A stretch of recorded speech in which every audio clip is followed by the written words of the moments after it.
శ్రీ గణేశాయ నమః. శ్రీ గురుభ్యో నమః. స్వామీజీని పరిచయం చేసే అవకాశం నాకు దొరికినది చాలా అదృష్టం. స్వామీజీ వారికి పదాభివందనములు, గురువులు రాజకుల్ శర్మ వారికి కూడా పాదాభివందనములు. సహాధ్యాయులందరికీ ఈనాటి స్పెషల్ టాక్ ప్రత్యేక కార్యక్రమానికి స్వాగతము, సుస్వాగతము. పూజ్య స్వామీజీ స్వామి అభయానంద సరస్వతి గారు 217లో శ్రీ దయానంద సరస్వతి ఆశ్రమంలో మహామహోపాధ్యాయ స్వామి తత్వవిధానంద సరస్వతి వారి దగ్గర సన్యాస దీక్షను తీసుకుని ఉన్నారు 2017లో.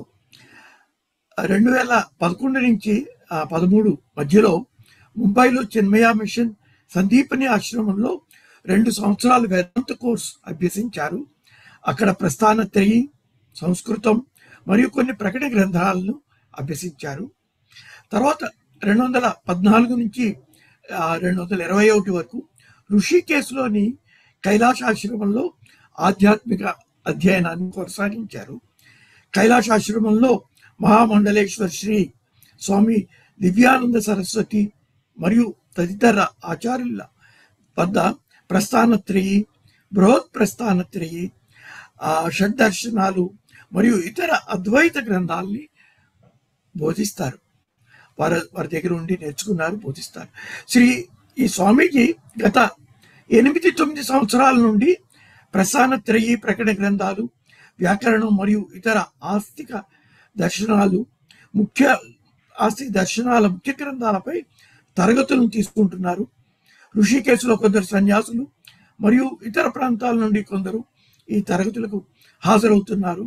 ఈ తరగతుల్లో చాలా భాగం ఇప్పుడు గూగుల్ మీట్ ద్వారా ఆన్లైన్గా జరుగుతున్నాయి మరియు తరగతులు గూగుల్ డ్రైవ్లో నిలబడి ఉన్నాయి. ఇది చాలా క్లుప్తంగా స్వామీజీ గురించి పరిచయ వాక్యాలు. బృహత్ ప్రస్థానత్రయి అంటే ఏమిటో నాకు తెలియలేదు. స్వామీజీ చివరిని అది కూడా చెప్తుంటే చాలా సంతోషం. స్వామీజీ వారిని ఈనాటి ప్రాతస్మరణ స్తోత్రాల మీద లో ఉన్న ఆధ్యాత్మిక అంశాలను చెప్పమని కోరుతున్నారు. రవిప్రకాష్ గారు, హరి ఓం స్వామీజీ.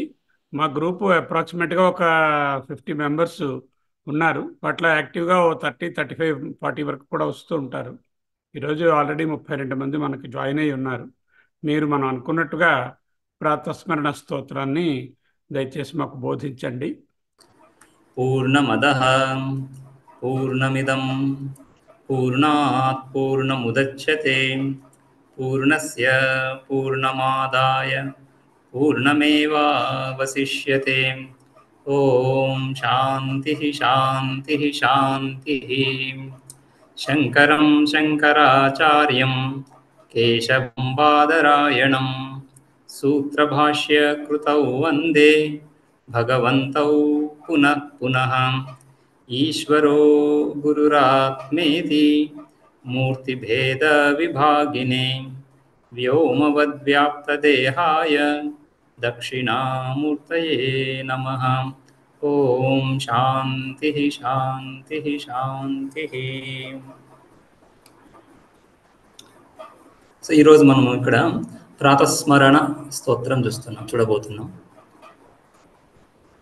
వేదాంతంలో ప్రస్థానత్రయం అని, ప్రస్థానానాం త్రయ, 3 ప్రస్థానాలు: భగవద్గీత, ఉపనిషత్తులు, బ్రహ్మసూత్రాలు.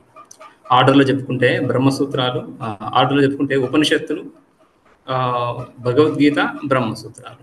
మూలభూత గ్రంథం ఉపనిషత్తులు. ఉపనిషత్తులు అంటున్నప్పుడు ఉపనిషత్తులు, ఉపనిషత్ భాష్యాలు, భాష్యంతో సహా, భాష్యంతో పాటు టీకా, ఇవన్నీ కూడా ఉపనిషత్ లాగానే మనం తీసుకుంటాం.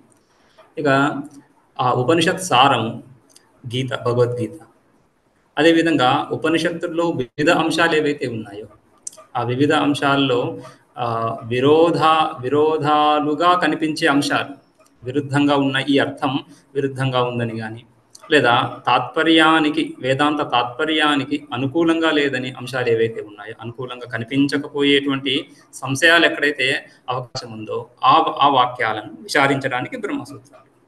సో బ్రహ్మసూత్రాలు ముఖ్యంగా ప్రధానంగా సంపూర్ణంగా ఉపనిషత్తుల మీద ఆధారపడ్డ గ్రంథం.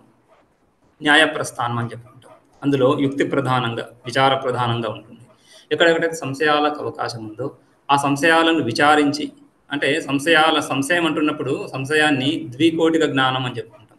ద్వికోటిక జ్ఞానం అంటే ఆ సంశయానికి 2 దిశలు, 2 విషయాలు, 2 వైపులు నిర్ణయం చేయొచ్చు అన్నట్లుగా. ఇదా అదా అంటే స్థాణుర్వా పురుషోవా అన్నట్లుగా.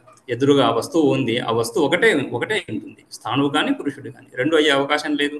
కానీ ఒక నిశ్చయ జ్ఞానం లేకపోవడం, ఇది స్థాణువే అనే నిశ్చయ జ్ఞానం లేకపోవడం. స్థాణువు అయి ఉండొచ్చు, పురుషుడు కూడా అయి ఉండొచ్చు. ఎందుకంటే ఇద్దరికీ ఉండే సాదృశ్య గుణాలు, సమానంగా ఉండే గుణాలు అక్కడ కనిపిస్తున్నాయి అని. సో ఆ విధంగా సాదృశ్య జ్ఞానం కలిగినప్పుడు ఆ సాదృశ్య జ్ఞానం సామాన్య జ్ఞానం. అది 2 అంశాల్లో ఉండే సమాన అంశాల జ్ఞానం. అక్కడ ఇరువైపులో కూడా నిర్ణయం చేసే అవకాశం ఉంటుంది. అటువంటి సన్నివేశాలలో రైట్ దాన్ని విచారించి ఒకవైపు నిర్ణయం చేయాల్సి ఉంటుంది. సో అటువంటి విషయాలను తీసుకొని బ్రహ్మసూత్రాల్లో విచారించడం. ఇక భగవద్గీత సకల ఉపనిషత్ సారమని లేదా వేద సారమని కూడా. సో ఇవి ఈ 3 రైట్. సో శృతి ప్రస్థానం, స్మృతి ప్రస్థానం, న్యాయ ప్రస్థానం అని. శృతి ప్రస్థానం ఉపనిషత్తులు, ఆకర గ్రంథాలు, మూలభూత గ్రంథాలు. స్మృతి ప్రస్థానం భగవద్గీత. స్మృతి అన్నప్పుడు శృతి ఏదైతే వేదం చెప్తుందో ఆ వేద సారాన్ని పరమాత్మ మనకు పునః పరిచయం చేస్తుంది. అంటే పరమాత్మ అక్కడ సాక్షాత్తుగా స్వతంత్రంగా చెప్పినటువంటి అంశం కాకుండా వేదసారాన్ని ఆయన భగవద్ముఖంగా మనకు లభించింది అని.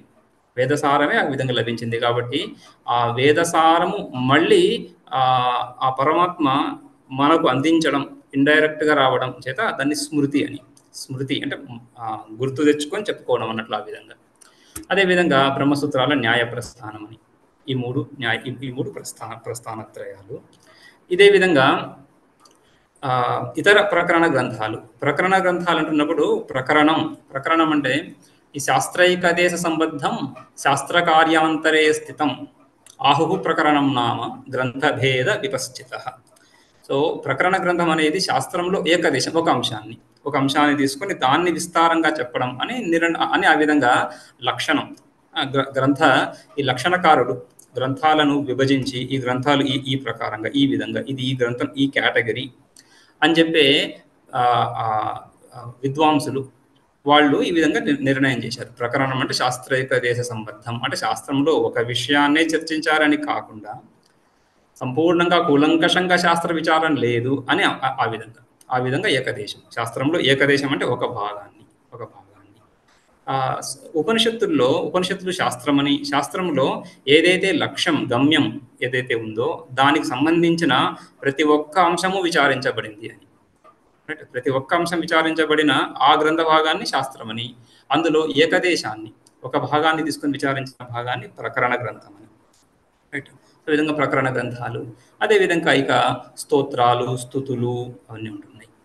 ఇక్కడ మనం ప్రాతస్మరణ స్తోత్రం చూస్తున్నాం. ఇది స్తోత్రం అని ఎందుకంటే ప్రాతకాలం స్మరించదగినటువంటిది, నిత్యము ప్రాతకాలం స్మరించదగినటువంటిది అని ఆ విధంగా స్తోత్రం అంటున్నప్పుడు స్తుతి అంశం ఉంటుంది. సో పరమాత్మను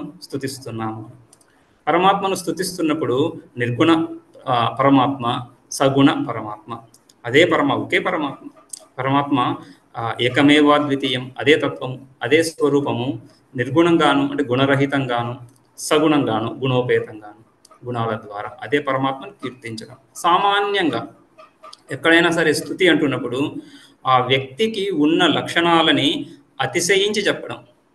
ఒక రాజును స్తుతిస్తున్నప్పుడు వాడిలో ఉండే వీర, శౌర్య, దాన ఇత్యాది గుణాలు ఏవైతే ఉన్నాయో అవి అంతకంటే ఎక్కువగా ఉన్నట్లుగా చెప్పడం అది స్తుతి అవుతుంది. అయితే పరమాత్మ ఈశ్వరుణ్ణి ఆ విధంగా మనం స్తుతించలేము. నిరతిశయ గుణ సంపన్న, సకల కళ్యాణ గుణ సంపన్న అని చెప్పుకుంటున్నాం కాబట్టి అతిశయ గుణాలేం లేవు. ఆయన గుణాలని వల్లెవేయడం, మళ్ళీ చెప్పడం, ఆయన గుణాలను గుర్తు తెచ్చుకోవడమే స్తుతి అవుతుంది. రైట్. సో ఆ విధంగా సకల గుణాలకు ఆశ్రయమై ఉండి ఏ గుణంతోనూ సంబంధము లేనటువంటి వాడై నిర్గుణ స్వరూపంగా కూడా. సో ఇక్కడ ఈ ప్రాతస్మరణ స్తోత్రంలో ఈ నిర్గుణ స్వరూపాన్ని ముఖ్యంగా ప్రధానంగా చెప్పడం జరుగుతూ ఉంది. స్తోత్రమే కానీ నిర్గుణ స్వరూపాన్ని. అదేవిధంగా ఇక్కడ ఏకదేశం శాస్త్ర ఏకదేశ సంబద్ధం అని ప్రకరణ గ్రంథంగా కూడా చెప్పుకోవచ్చు. స్తోత్రాలు ఈ మనిషా పంచకం అన్నపూర్ణ స్తోత్రం, కనకదార స్తోత్రం ఇత్యాది స్తోత్రాలు సగుణ పరకంగా సగుణ స్వరూపాన్ని కీర్తించడం అనే విధంగా ఉంటాయి. ఈ దక్షిణామూర్తి స్తోత్రము, ప్రాతస్మరణ స్తోత్రము ఇవి తత్వాన్ని బోధిస్తూ ఉన్నాయి కాబట్టి వీటిని ప్రకరణ గ్రంథాలుగా కూడా తీసుకోవచ్చు. స్తోత్రం అని చెప్పుకున్నా ప్రకరణ గ్రంథం, ఎందుకంటే శాస్త్రాన్ని పరిచయం చేస్తాం. ఇదే సందర్భంలో ఒక బృహత్ప్రస్థానం అనే ఒక పదం వచ్చింది.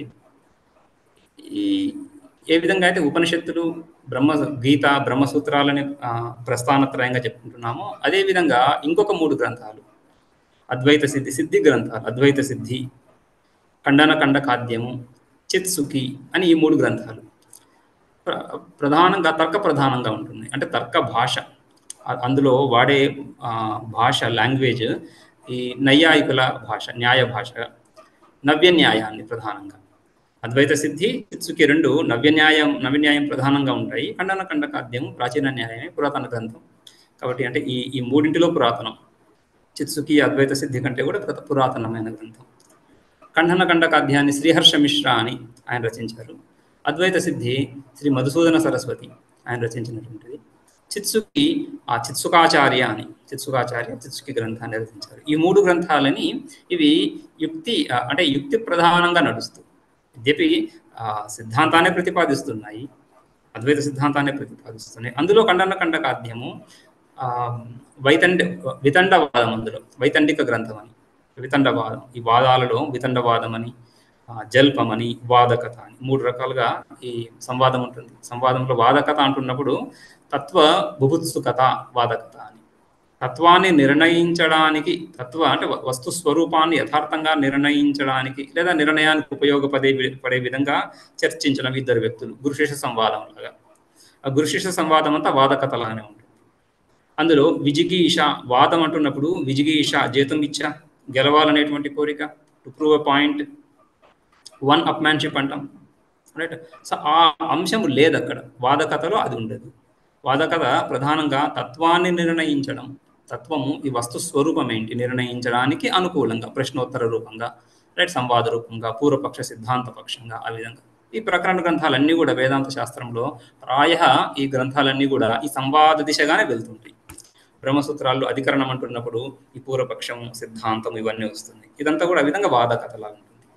ఈ ఖండకాద్యంలో వితండ గ్రంథం అది, రైట్. సో వాదకథ చూసాము. అదేవిధంగా వితండము, ఇక జల్పము అని రెండు రకాలు.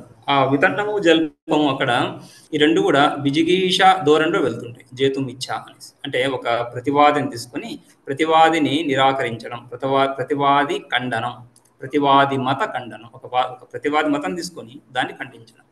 ఆ ఖండించడంలో 2 రకాలు. మళ్ళీ జల్పము కూడా విజిగీష పద్ధతిలోనే వెళ్తుంది. ఈ వితండం కూడా విజిగీష పద్ధతిలోని, గెలవడం అనే పద్ధతిలో వెళ్తుంది. అయితే వితండంలో కేవలం ఎదుటివాడి సిద్ధాంతాన్ని దూషించడం వరకు మాత్రమే ఉంటుంది. ఎదుటివాడి సిద్ధాంతాన్ని నిరాకరించడం, అందులో దోషాలను చూపించడం, యుక్తియుక్తంగా లేదును చెప్పింది అని చెప్పడం, అంతవరకు మాత్రమే ఉంటుంది. స్వసిద్ధాంత స్థాపన ఉండదు. పరసిద్ధాంత పరమత ఖండననే స్వసిద్ధాంత స్థాపనగా చెప్పుకోవడం, ఆ విధంగా. అది వితండవాదం. ఆ గ్రంథ ఉద్దేశమే ఆ విధంగా ఉంటుంది, పరమత ఖండనం. అక్కడ ఖండకాద్యం న్యాయ సిద్ధాంతాన్ని నిరాకరించడానికి, యుక్తితోనే యుక్తి ప్రధానంగా ఉండే న్యాయ సిద్ధాంతాన్ని, న్యాయం అంటే న్యాయ వైశేషికులు ఇద్దరు ఒకటిగా తీసుకుంటే న్యాయ సిద్ధాంతాన్ని ఖండించడం, అది వితండ గ్రంథం. ఇక జల్పవాదం అన్నప్పుడు స్వమత స్థాపన, ఇతర పరమత నిరాకరణ 2 ఉంటాయి. ఇప్పుడు బ్రహ్మసూత్రాలు 2వ అధ్యాయం తీసుకుంటే ఇతర మత నిరాకరణ ఉంటుంది, కానీ దాన్ని జల్ప గ్రంథంగా తీసుకోం, వాదకత అనేది. ఎందుకంటే లక్ష్యం తత్వ నిర్ణయము, ఇతర మత నిరాకరణమో స్వమత స్థాపనమో కాదు, తత్వ నిర్ణయం, స్వరూప నిరూపణం. మన స్వరూపాన్ని, ఆ ముముక్షు యొక్క స్వరూపాన్ని నిర్ద్వంద్వంగా స్థాపించడం. అందుకని తత్వ నిరూపణం ప్రధానంగా నడుస్తూ ఉంది కాబట్టి వాదకథగా చెప్పుకుంటాం. ఆ విధంగా కాంటెక్స్ట్ వచ్చింది కాబట్టి ఈ లఘు ప్రస్థానం అని, బృహత్ ప్రస్థానం. బృహత్ ప్రస్థానం అంటే బృహత్ అంటే విస్తారమైనటువంటి ఒక ఇన్డెప్త్ అనాలిసిస్, ఒక చర్చ, ఒక స్పష్టమైనటువంటి చర్చ జరుగుతూ ఉంది అక్కడ ఆ గ్రంథంలో అని బృహత్ అనేసి. ఆ బృహత్ అనేది పరిమాణాన్ని చూసి కాకుండా, పరిమాణ దృష్ట్యా బృహత్ అని కాకుండా విచార దృష్ట్యా, రైట్, ఇతర మతాలను తీసుకొని, ఇతర సిద్ధాంతాలను తీసుకొని యుక్తిపరంగా ప్రతి విషయాన్ని యుక్తిపరంగా ప్రదర్శించడం. అనుమాన ప్రమాణం ఉంది. సో అనుమాన ప్రమాణాన్ని ప్రధానంగా తీసుకొని విషయాన్ని స్పష్టం చేయడం అని. సో అందుకని బృహత్ అని. అక్కడ బృహత్ అనే విశేషం చెప్పారు కాబట్టి మిగిలిన ప్రస్థానత్రయానికి లఘు అనే విశేషం అర్థతః వస్తూ ఉంది. లఘు ప్రస్థానం అని చెప్పకపోయినా సామాన్యంగా ప్రస్థానత్రయం అంటే ఇదే, ఈ ఉపనిషత్తులు, బ్రహ్మసూత్రాలు, భగవద్గీత. ప్రస్థానత్రయం అంటే అది డిఫాల్ట్ అంటే లైక్ సహజంగా ప్రస్థానత్రయం అంటున్నప్పుడు ఇదే అవుతుంది. ఇది ప్రధానాంశం కూడా. యద్యపి బృహత్ ప్రస్థానంలో బృహత్ విశేషణం ఉన్నా కూడా ఆ బృహత్ ప్రస్థానానికి ఆధారం ఈ ప్రస్థానత్రయమే అవుతుంది. ఉపనిషత్తులే, అన్నిటికీ ఉపనిషత్తులు ఆధారం అవుతాయి. అందులో ఒక ప్రకరణ గ్రంథంలో భాగంగా కానీ, స్తుతిలో భాగంగా కానీ మనం ప్రాతస్మరణ స్తోత్రాన్ని చూస్తాం. సంక్షేపంగా 3 శ్లోకాలు, రైట్. ఈ 3 శ్లోకాలు ఇక్కడ వసంత తిలక ఛందస్సులో వస్తున్నాయి. ప్రతి 4 శ్లోకంలో 4 పాదాలు, ప్రతి పాదానికి 14 అక్షరాలు, ప్రతి పదంలో 14 అక్షరాలు. ఈ 14 అక్షరాలని 8, 6గా విభజించడం కూడా జరుగుతుంది. మొదటి 8 అక్షరాలు, తర్వాత 6 అక్షరాలను కలిపి చదవడం అనేది. మొదటి శ్లోకం చూద్దాం మనం. ప్రాతస్మరామి హృది సంస్ఫురదాత్మతత్వం సచ్చిత్ సుఖం పరమహంస గతిం తురీయం యస్వప్నజాగర సుషుప్తమవైతి నిత్యం తద్బ్రహ్మ నిష్కళమహం నచ భూత సంఘః. ఆ చివరి పాదాలు మనకు స్పష్టంగా తెలుస్తుంది. నచ భూత సంఘః, అక్కడికి 6 అక్షరాలు, రైట్. తద్బ్రహ్మ నిష్కళమహం 8 అక్షరాలు వస్తుంది. నచ భూత సంఘః. ఓకే, ఇందులో ఈ మొదటి శ్లోకంలో త్వంపద విచారం ప్రధానంగా, అంటే త్వంపద విచారం జీవుడి యథార్థ స్వరూపం.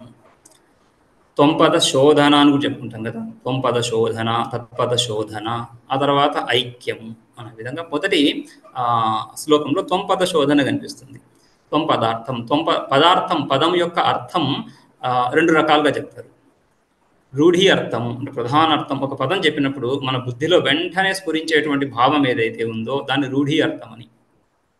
ఘటం అంటున్నప్పుడు, ఘటం అంటే ఒక కంబుగ్రీవాదిమత ఆకారం, ఒక ఆకార విశేషం బుద్ధిలో మనకు స్ఫురిస్తుంది. దాన్ని రూఢి అర్థం, లోక ప్రసిద్ధ అర్థం, లోకంలో అందరికీ ప్రసిద్ధంగా తెలిసినటువంటి అర్థం, భాష తెలిసిన వాళ్ళకి, రైట్. ఆ భాష, సంస్కృత భాష కొంత పరిచయం ఉన్నప్పుడు ఘటం అంటే ఆ విధంగా అర్థం తెలుస్తుంది. లేదా తెలుగులో అయినా సరే కుండ అంటున్నప్పుడు ఒక అర్థం వెంటనే మనసులో స్ఫురిస్తుంది, రైట్. అటువంటి అర్థాన్ని రూఢి అర్థం, రూఢి అంటే ప్రసిద్ధం, రూఢి అయినటువంటి, రూఢి పదం కూడా తెలుగులో వాడుతుంది కదా, రూఢి అయినటువంటి అర్థం, నిశ్చయమైనటువంటి అర్థం, వెంటనే బుద్ధిలో స్ఫురించేది.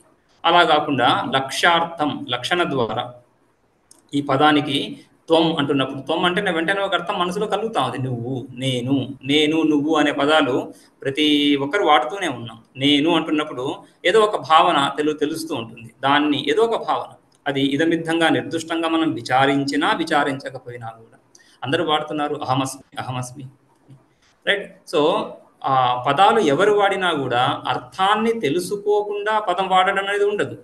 అర్థాన్ని తెలుసుకొనే పదాలు ప్రయోగిస్తారు, రైట్. ఏ పదాన్ని ప్రయోగించినా అర్థాన్ని తెలుసుకునే పదాలను ప్రయోగిస్తున్నాం. లేకుంటే ఆ వాక్య నిర్మాణం లేదా ఆ సంభాషణలో అర్థం ఉండదు, సారం ఉండదు. అర్థం లేకుండా పదాలను ప్రయోగించాడంటే అది పిచ్చివాళ్ళ సంభాషణ లాగా ఉంటుంది. కాబట్టి అర్థాన్ని తెలుసుకొని పదాలు ప్రయోగిస్తాం సహజంగా. కాబట్టి నేను అనే పదానికి ఒక సామాన్య అర్థం, లోక ప్రసిద్ధ అర్థం ఉంది.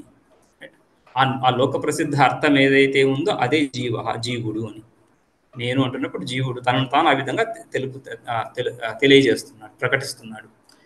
అయితే అది వాడి యొక్క యథార్థ స్వరూపం కాదు. ఆ యథార్థ స్వరూపాన్ని గుర్తించాలి, విచారించి తెలుసుకోవాల్సి ఉంటుంది. అది లక్ష్యార్థం అని. ఈ రూఢి అర్థాన్ని శక్యార్థం అని కూడా చెప్తారు. శక్యార్థం అంటే పదాలలో శక్తి ఉంటుంది. పదాలలో ఒక సామర్థ్యం, శక్తి, ఏమని, అర్థాన్ని తెలియజేసేటువంటి శక్తి, అర్థాన్ని ప్రకాశింపజేసే సామర్థ్యం పదాలు ప్రతి పదంలోనూ ఉంది. ఘటం అంటున్నప్పుడు ఒక విశేష వస్తువుని ప్రకాశింపజేసే కెపాసిటీ, సామర్థ్యం, యోగ్యత ఆ వస్తువులో ఉంది. రైట్. సో ఘటం అంటున్నప్పుడు ఒక అర్థం తెలుస్తూ ఉంది కదా, ఆ అర్థము కేవలం ఘటం అంటేనే తెలుస్తుంది. పటం అంటే ఆ అర్థం రాదు, ఇంకొక అర్థం వస్తుంది. ఈ ఘటం శబ్దం చేత వచ్చే అర్థం పట శబ్దం ద్వారా రాదు. ఎందుకని? ఘట శబ్దానికి ఒక ప్రత్యేక శక్తి ఉంది, దాని శక్తి అనేసి. ఆ శక్తి ద్వారా తెలియబడే వస్తువు, ఆ శక్తి ద్వారా తెలియబడే వస్తువుని శక్యము అని. శక్తి, శక్తం పదం. ఈ శక్తి ఎక్కడ ఏ పదంలో అయితే ఉందో దాన్ని శక్తం అని, ఈ శక్తి ద్వారా తెలియబడే పదాన్ని శక్యం, శక్యార్థం అని. ఆ శక్యార్థానికి సంబంధించి ఇంకేదో అర్థం ఉన్నప్పుడు దాన్ని ఈ పదం ద్వారా, అంటే ఇండైరెక్ట్ రెఫరెన్స్గా తెలియజేస్తున్నప్పుడు, రైట్. సాక్షాత్తుగా గుర్రం పరిగెడుతూ ఉంది, గుర్రం పరిగెడుతూ ఉంది అంటే గుర్రం అంటే మనకు తెలుసు, రైట్. అది సాక్షాత్తుగా అర్థం వచ్చేసింది. అలా కాకుండా రక్తోధావతి, ఆ ఎర్రది పరిగెడుతూ ఉంది అన్నప్పుడు, ఎర్రది అన్నప్పుడు ఎరుపు రంగు పరిగెత్తలేదు కాబట్టి ఎర్రని గుర్రము తీసుకోవాల్సి ఉంటుంది. ఎరుపు అనే పదానికి ఒక నిర్దిష్ట అర్థం ఉంది, దాన్ని దాటి ఎర్రని గుర్రము తీసుకుంటాం, రైట్. దాన్ని లక్ష్యార్థం అంటాం. అదేవిధంగా నేను అన్నప్పుడు ఒక ప్రసిద్ధార్థం మనకు అందరికీ తెలుస్తుంది. నేను కూర్చున్నాను, నేను మాట్లాడుతున్నాను, మీరు వింటున్నారు, అతడు వెళ్తున్నాడు. ఈ విధంగా ఆ నేను అనే పదానికి అర్థం అందరికీ తెలుస్తుంటుంది. అది రూఢి అర్థం అని లోక ప్రసిద్ధంగా తెలిసే అర్థం. అదే అర్థంలో ఆ పదార్థములో కొంత అంశము, కొంత నేను కాని అంశం ఉంది, కొంత నేను అయిన అంశం కూడా ఉంది. నేను కాని అంశం, నాకంటే వేరైన అంశాన్ని కూడా నేను అని గ్రహించి కలిపి నేను అని చెప్పుకుంటున్నాను, రైట్. అందుకని అది రూఢి అర్థమే అయినా, లోక ప్రసిద్ధ అర్థమే అయినా అందులో భ్రాంతి అంశం ఉంది. ఆ భ్రాంతి అంశాన్ని పరీక్షించి విచారించి వేరు చేసి, వివేచనం, పృథక్కరణం, ఆ విధంగా వేరు చేసి ఆత్మస్వరూపము అనాత్మస్వరూపము వేరు చేసి యథార్థ స్వరూపాన్ని, తత్వాన్ని గ్రహించడం, అది లక్ష్యార్థం. అది త్వంపద లక్ష్యార్థం. ఆ త్వంపద లక్ష్యార్థం ప్రథమ శ్లోకంలో ఇక్కడ మనకు చెప్తున్నారు గ్రంథకారులు, భాష్యకారులు. ప్రాతస్మరామి, ప్రాతకాలము అంటే నిత్యము తీసుకోవాలి. నిత్యము ప్రాతకాలం. ప్రాతకాలం అంటే సుషుప్తి అవస్థ నుంచి జాగ్రత్త అవస్థకు వస్తున్నప్పుడు, లేదా మేలుకుంటున్నప్పుడు మేలుకుంటున్నప్పుడు మొట్టమొదటి పని ఏం చేస్తాం? ఏదైతే ప్రధానమైనదో అది గుర్తొస్తుంటుంది. వెంటనే మనం లేచిన వెంటనే ఏదో పని మొదలవుతుంది కదా. ఏదో పని ముందు నిన్నటి పనుల్లో ఏదైతే ఆపిన పని ఏదో ఒకటి గుర్తొస్తుంది, దాన్ని మనం మొదలు పెడుతున్నాం. ఏదో విధంగా రోజు మొదలవుతుంది. అయితే అలా కాకుండా నీ స్వరూపము అన్నిట్లోకి ప్రధానం. అహం గచ్చామి, అహం శృణోమి, అహం పఠామి, ఏది చెప్పుకున్నా కూడా నేను తింటున్నాను, వెళ్తున్నాను, కూర్చున్నాను, మాట్లాడుతున్నాను, పని చేస్తున్నాను, చేయటం లేదు, రైట్. చురుగ్గా ఉన్నాను, లేదు, ఆలస్యంగా ఉన్నాను, ఏ విధంగా ఆలోచించినా కూడా అందులో నేను అనే అంశము లేకుండా ఉండే ఒక భావన, ఒక జ్ఞానం అనేది కలగటం లేదు. నేను అనే పదాన్ని మనం వాడకపోయినా కూడా, రైట్. అతడు వెళ్తున్నాడు అని చెప్పినప్పుడు కూడా అతడు వెళుతున్నాడని నేను చెప్తున్నాను, నేను వచ్చేస్తాను. నేను లేకుండా ఎటువంటి వ్యవహారం ఉండదు, రైట్. సకల వ్యవహారాల్లో అనుగతంగా, అనుస్యూతంగా, ఒక సామాన్య భాగంగా నేను అనేది ఉంటా ఉంది. సో ఆబ్వియస్గా, స్పష్టంగా సకల వ్యవహారాల్లో, సకల వస్తువుల్లో ప్రధానమైనది నేను. అటువంటి ఆ స్వరూపాన్ని, అటువంటి ఆ నేను అనే పదం యొక్క యథార్థ స్వరూపం, లక్ష్యార్థాన్ని, అది ప్రధానమైనది. అందుకని అన్ని విషయాల్లో ప్రధానమైనది అదే. కాబట్టి ఆ రోజు మొదలవుతున్నప్పుడు అక్కడి నుంచి మొదలవ్వాలి. ప్రధాన విషయం ముందు, ఫస్ట్ థింగ్ ఫస్ట్ అంటాం కదా. సో ప్రధాన విషయం ముందు చూడాలి. సో ఆ ప్రధాన విషయాన్ని ముందు స్మరించడం. ప్రాతస్మరామి, అహం ప్రాతస్మరామి, ప్రాతకాలే లేస్తూనే ఈ తత్వంతోనే ఈ రోజు మొదలవుతుంది అని, ఆ విధంగా, రైట్. అది స్మరించదగినటువంటి విషయము. ప్రాతస్మరణీయులు అని చెప్పుకుంటాం కదా. ప్రాతస్మరణీయులు అంటే మనం పొద్దున పూట ఆ రోజంతా చక్కగా గడవాలనే ఉద్దేశంతో ఒక గొప్ప వ్యక్తిని మనం తలుచుకోవడం. అన్నింటిలోకెల్లా గొప్పదైనటువంటిది నీ స్వరూపము. ఎందుకంటే నీ స్వరూపము నీకు పరిమితమై లేదు. నీకు పరిమితమై లేక సర్వవ్యాప్తంగా, సర్వగతంగా ఉంది. కాబట్టి అది శ్రేష్ఠ స్వరూపం. అన్నింటిలోకెల్లా కూడా శ్రేష్టమైనటువంటిది. కాబట్టి ఆ తత్వాన్ని స్మరించాలి. ప్రాతస్మరామి, అహం ప్రాతస్మరామి అని. అహం అనేది జోడించుకోవాలి కదా, స్మరామి ఉత్తమ పురుష క్రియ ఉంది కాబట్టి అహం ప్రాతః స్మరామి. ఏం స్మరిస్తున్నాము? ఇంకా మిగిలిన శ్లోకం అంతా కూడా ఆ అహం పదము యొక్క అర్థాన్ని చెప్పడం. అహం ప్రాతః స్మరామి. దేన్ని స్మరిస్తున్నావో దాన్ని. అహం ఓకే, అహం పదం అర్థమే అది. అయితే దేన్ని స్మరిస్తున్నానో ఆ తత్వాన్ని ఇక్కడ విశ్లేషించడం. దీన్నే తత్పద లక్ష్యార్థం అని. వాచ్యార్థం నుంచి లక్ష్యార్థం వైపు వెళ్ళాలి. వాచ్యార్థం నుంచి లక్ష్యార్థం వైపు వెళ్ళడమే పద శోధన, త్వంపద శోధన. ఉపనిషత్తులలో ఈ విధంగా వాక్యాలు త్వంపదాన్ని మాత్రమే చెప్పే వాక్యాలని అవాంతర వాక్యాలని చెప్పుకుంటాం. అదేవిధంగా తత్పదార్థాన్ని మాత్రమే తెలియజేసే వాక్యాలని కూడా అవాంతర వాక్యాలని, అంటే ఇంటర్మీడియట్ సెంటెన్స్, సెకండరీ సెంటెన్సెస్. మహావాక్యాలని చెప్పుకుంటాం. మహావాక్యాల్లో ఈ రెండు త్వంపదార్థాన్ని తత్పదార్థాన్ని కలిపి చెబుతూ వాటిలో సంబంధాన్ని తెలియజేస్తాయి. ఏం సంబంధం ఉంది అక్కడ? ఐక్యం. త్వంపద తత్పద ఐక్యాన్ని బోధించే వాక్యాలని మహావాక్యాలని. ఆ ఐక్యమే తాత్పర్యం, ఉపనిషత్ తాత్పర్యం. తాత్పర్య బోధక వాక్యాన్ని మహావాక్యమని, ఆ తాత్పర్యాన్ని తెలుసుకోవడానికి ఉపయోగపడే విషయాలను తెలిపే వాక్యాలని అవాంతర వాక్యాలని. ఆ విధంగా అన్ని సిద్ధాంతాల్లో, అన్ని దర్శనాల్లో కూడా, మీమాంస దర్శనం కావచ్చు, వేదాంత దర్శనం కావచ్చు, అన్నిట్లో కూడా మహావాక్యాలని అవాంతర వాక్యాలని. ఆ మహావాక్యం అవాంతర వాక్యాల ద్వారా మహావాక్యం అర్థమవుతా ఉంది. ఆ విధంగా ఇక్కడ మొదటి శ్లోకము త్వంపద లక్ష్యార్థాన్ని, రెండవ శ్లోకం తత్పద లక్ష్యార్థాన్ని చెప్తున్నట్టుగా ప్రాతస్మరామి. అయితే ఆ స్మరించబడేటువంటి తత్వం ఎక్కడ ఉంది? ఎక్కడో ఉన్నటువంటి తత్వాన్ని మనం స్మరించడం లేదు, ఇక్కడే హృదయంలో. హృది ఆ సుషుప్తి కానీ స్వప్నం కానీ అక్కడి నుంచి మేల్కొంటున్నప్పుడు, జాగ్రత్త అవస్థకు వస్తున్నప్పుడు ప్రప్రథమంగా పరిచయం అవుతున్నటువంటి తత్వము నీ స్వరూపమే. ప్రప్రథమంగా, ప్రధానంగా ఆ తత్వం ప్రకాశించబడుతూ ప్రకాశనానికి గురి అవుతా ఉంది, లేదా తెలియబడుతూ ఉంది. తెలియబడుతూ ఉంది అంటే కేవలం జాగ్రత్త అవస్థలో నిద్ర లేచిన తర్వాత మాత్రమే తెలియబడుతుందని కాదు, నిద్రావస్థలో, స్వప్నావస్థలో కూడా తెలియబడుతూ ఉంది. నిద్రావస్థలో కూడా ఉంది, సుషుప్తి అవస్థలో కూడా ఉన్నటువంటిదే, ప్రకాశిస్తున్నటువంటిదే ఇక్కడ విశేషంగా ప్రకాశిస్తూ ఉంది అని. హృదయంలో, హృదయము హ్రీ ధాతువు, హ్రీహర్ అనే ధాతువు నుంచి ఏర్పడతా ఉంది, గుణాది ప్రత్యయాల ద్వారా ఏర్పడతా ఉంది. హృదయం హ్రీహర్ అనే ధాతువు నుంచి కదా. హరతి పాపం అని హృదయం, లేదా వెరీ ఎసెన్షియల్ మన స్వాభావిక మౌలిక స్వరూపం. హృదయం అంటున్నప్పుడు మన గుండె అని తీసుకున్నా కూడా ఛాతి, మనం నేను అంటున్నప్పుడు ఈ ఛాతిని తాకే మనం నేను నేను నేను అని చెప్పుకుంటున్నాం కదా. సో ఆ విధంగా హృదయములో ఆ నేను అనే భావన స్పష్టంగా ప్రకటమవుతా ఉంది అని చెప్పడం. అందుకని ఆ హృదయంలో ఎక్కడైతే నేను అనే భావన, ఈ రూఢి అర్థం అని చెప్పుకుంటున్నాం కదా, లోక ప్రసిద్ధార్థం, ఆ లోక ప్రసిద్ధార్థాన్ని చెప్తున్నప్పుడు కూడా నేను అనేవాడు ఛాతిని తాకే చెప్తున్నాడు కదా. సో అందుకని ఆ హృదయంలో అది జీవుడి యొక్క స్థానము అని, లేదా బుద్ధి గుహ అని కూడా తీసుకుంటారు. హృదయం అనప్పుడు హృదయ కుహర మధ్య అన్న, లేకుంటే యో వేద నిహితం గుహాయాం పరమే వ్యోమన్ యో వేద నిహితం గుహాయాం. గుహ అంటే బుద్ధి గుహ అని తీసుకుంటారు కదా. అందుకని హృదయ శబ్దంతో బుద్ధి గుహను కూడా తీసుకోవడం. అయితే శరీరంలోకి వెళ్ళా కూడా ఎసెన్షియల్గా, అంటే సెంట్రల్ ప్లేస్లో ఉన్నట్లుగా హృదయాన్ని తీసుకొని అక్కడే ఆ జీవుడి యొక్క స్థానం అని చెప్పడం. జీవుడి యొక్క స్థానం అంటే జీవుడు కేవలం హృదయంలో ఉన్నాడని అర్థం కాకుండా, హృదయం అంటే బుద్ధి అని అర్థం తీసుకొని, బుద్ధిలోనే మనకు సకల విషయాల జ్ఞానం కలుగుతా ఉంది. ఘట జ్ఞానం, ఎదురుగా వ్యక్తి కూర్చొని ఉన్నాడు, తెలుసుకుంటున్నాం. ఎక్కడ తెలుసుకుంటున్నాం? హృదయంలోనే, బుద్ధిలోనే తెలుసుకుంటాం. బుద్ధిలో అంటే హృదయంలో తెలుసుకుంటాం. రైట్. ఆ హృదయంలో, ఏ హృదయంలో అయితే నువ్వు సకల విషయాలను తెలుసుకుంటున్నావో అక్కడనే నిన్ను కూడా నువ్వు తెలుసుకోవాలి. నీ స్వరూపాన్ని, ఆత్మస్వరూపాన్ని కూడా ఆ హృదయంలోనే తెలుసుకోవాలి. ఆ హృదయంలోనే తెలుస్తుంది. హృదయంలో తెలిసినప్పుడు నేను అని తెలుస్తుంది.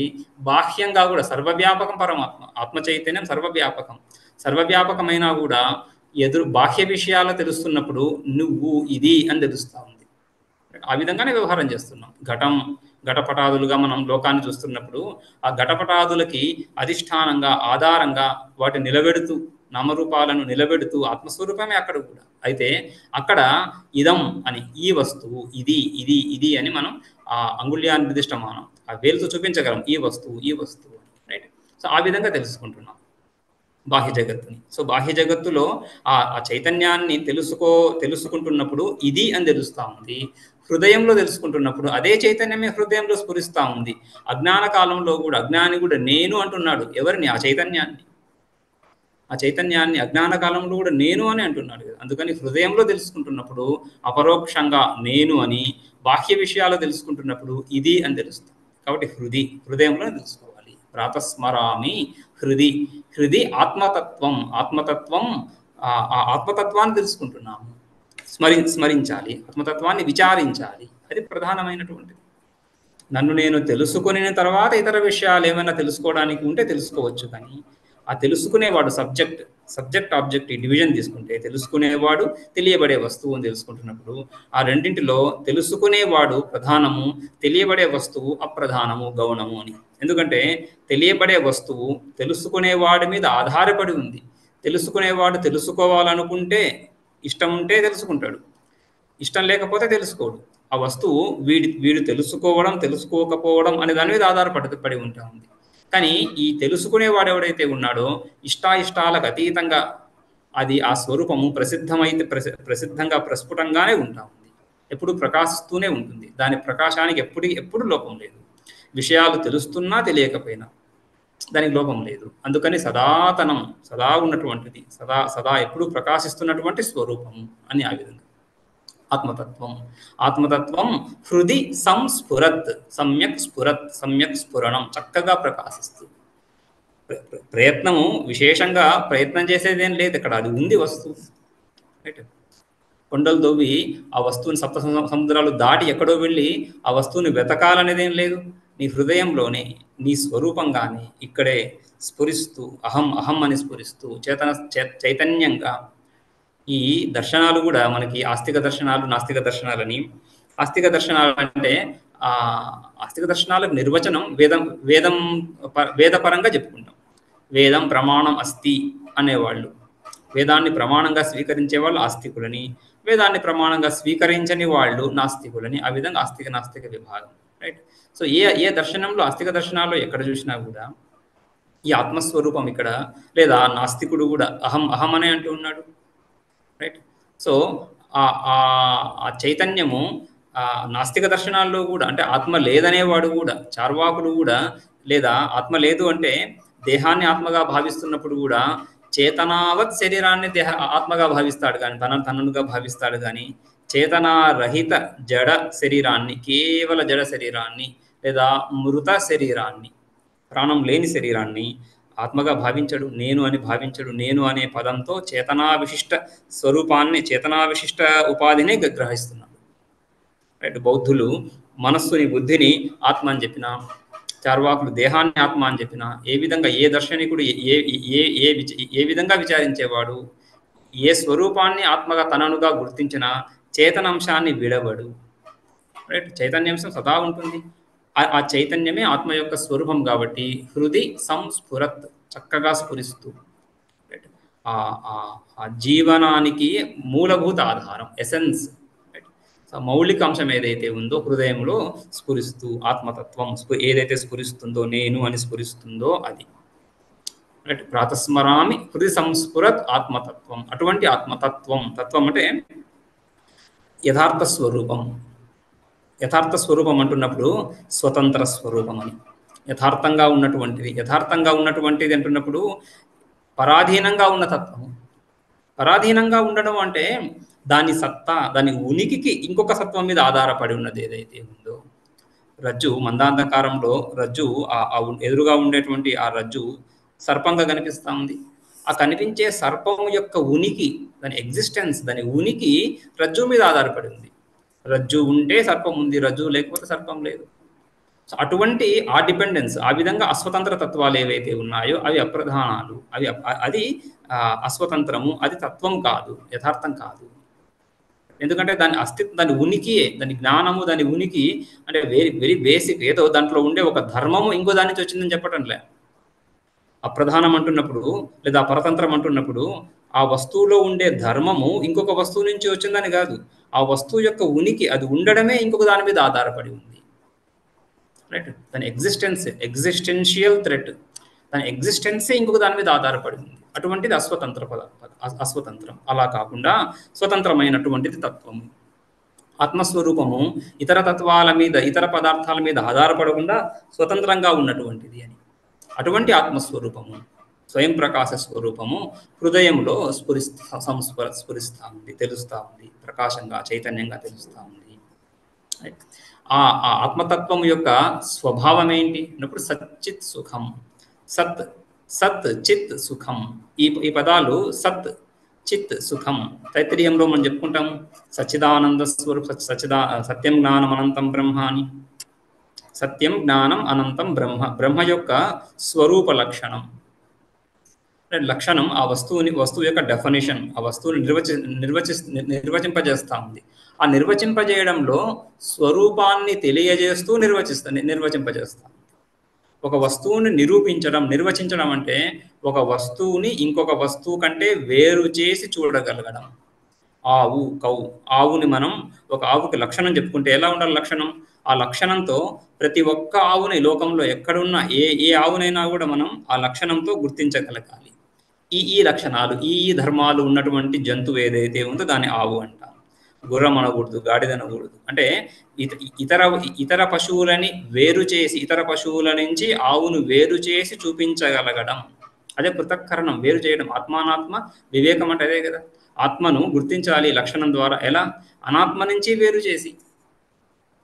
ఏ వస్తువునైనా అలానే డెఫినేషన్, ఎక్కడ ఏ శాస్త్రంలో అయినా కూడా, మ్యాథమెటిక్స్ కానీ ఫిజిక్స్ కానీ ఏదైనా ఎక్కడైనా సరే డెఫినేషన్ అంటేనే దాన్ని ప్రిసైజ్గా, రైట్, అంటే చాలా సునిశ్చితంగా దాని ధర్మాలన్నింటినీ గుర్తించి, ఇది ఇతర వస్తువుల కంటే కూడా సంపూర్ణంగా ఈ విధంగా భిన్నంగా ఉంది, విలక్షణంగా ఉంది, ఇతర వస్తువుల కంటే విలక్షణంగా ఉంది, అసాధారణ ధర్మం ఒకటి ఉంది ఇందులో అని ఆ అసాధారణ ధర్మాన్ని ప్రస్ఫుటంగా చూపించడం, అది లక్షణం అవుతుంది.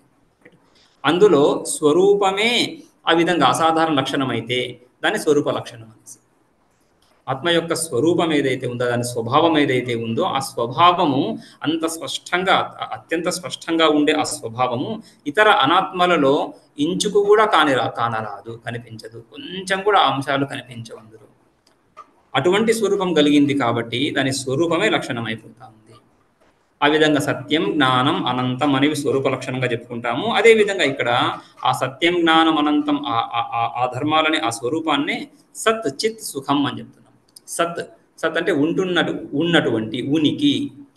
ఆ ఉనికి అంటే ఈ విధంగా ఉంది, ఘటరూపేణ అస్తి, పటరూపేణ అస్తి అని కాకుండా ఇదమిద్ధంగా, అంటే ఈ ఆకారంలో ఇంతవరకు, ఇక్కడి నుంచి ఇంతవరకు, XYZ కోఆర్డినేట్స్, ఇక్కడి నుంచి ఇంతవరకు, రైట్, ఇంత విస్తీర్ణం కలిగి అని అలా కాకుండా, రైట్, ఎటువంటి విశేషణాలు లేకుండా, ఎటువంటి విశేషణాలు అంటే ఒక గుణరూపంగా కానీ, ఇవన్నీ ఆకారాలు, రంగు, ఇవన్నీ గుణాలు, రైట్, శబ్దస్పర్శ రూప రసగంధాలన్నీ గుణాలు.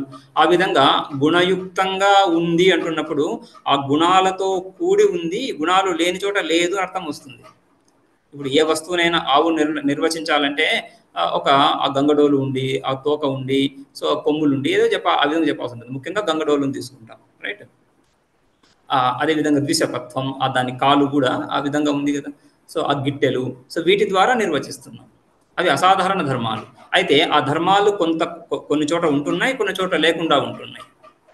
ఆ విధంగా ఎక్కడైతే ఉందో ఆ లక్షణాలు, దాన్ని ఆవు అని, ఆ లక్షణాలు లేని చోట అది ఆవు కాదని చెప్తున్నాం. కానీ ఇక్కడ ఆత్మస్వరూపాన్ని నిర్వచిస్తున్నప్పుడు అటువంటి గుణాలు ఏవి చెప్పడం లేదు, సత్ అంటున్నాం. సత్ అంటే ఉనికి, దాని ఉనికి. ఆ ఉనికి అనేది ఏ వస్తువుని తీసుకోండి, ఘటం ఉనికి ఉంది, ఘటం ఉంది, అస్థి అనేది అక్కడ కనిపిస్తూ ఉంది, అక్కడ సర్వత్రా కనిపిస్తుంది. ఆ సర్వవస్తు అనుగతి, సకల వస్తువుల్లో, సకల దేశాల్లో, సకల కాలాల్లో వ్యాపించి ఉండే స్వరూపము. అందుకని సత్, కేవలం ఉనికి. అహం అంటున్నప్పుడు, నేను అంటున్నప్పుడు వాడు తనను తాను ఉన్నవాడిగా చూస్తున్నాడా, లేనివాడిగా చూస్తున్నాడా?